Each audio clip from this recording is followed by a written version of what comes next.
ചുന്തിരി അവിടെ കിടന്നോട്ടോ, അമ്മ വിഷമിക്കണ്ട കേട്ടോ. എന്ത് ചെയ്യാനാടാ കണ്ണ? നമുക്ക് എവിടുന്നെങ്കിലും ഒരു കുഞ്ഞിനെ അഡോപ്റ്റ് ചെയ്താലോ? അപ്പം നീ അതിനെ കടിച്ചു കൊല്ലും അല്ലേ? എവിടുന്നെങ്കിലും ഒരു കുഞ്ഞിനെ കിട്ടിയെങ്കിലോ പാല് കൊടുക്കാൻ.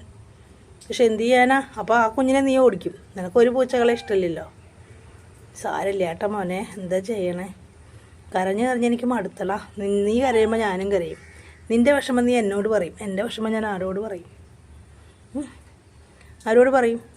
നീ ആ കുഞ്ഞുങ്ങളെ മര്യാദയ്ക്ക് നോക്കാത്തതുകൊണ്ടല്ലേ അങ്ങനെ വന്നത്. നീ അടുത്തുണ്ടായിരുന്നെങ്കിൽ നീ കരയണ ഒച്ച കേട്ട് ഞാൻ എവിടെയാണെങ്കിലും ഓടി വന്നേനില്ലേ? എനിക്ക് എത്ര പണിയുണ്ട് ഇവിടെ. ഞാൻ ഒറ്റയ്ക്കാണെങ്കിൽ കുഴപ്പമില്ല. ഇവിടെ അമ്മയുള്ളതുകൊണ്ട് എനിക്ക് കുറച്ച് പണി കൂടുതലാണ്. കാരണം അമ്മ അങ്ങനെ അധികം വയ്യാത്ത ആളായതുകൊണ്ടേ, അതുകൊണ്ടാണ് ഇങ്ങനെ സംഭവിച്ചത്. അല്ലെങ്കിൽ ഞാൻ ഫുൾ ടൈം അവരുടെ അടുത്ത് തന്നെ ഇരുന്നേനെ. അവൾ ചില സമയത്ത് തന്നെ ദേഷ്യപ്പെടുകയൊക്കെ ചെയ്യും, ഞാൻ അവളുടെ കുട്ടിയെടുത്ത് ഒളിപ്പിച്ച് വെച്ച പോലെ.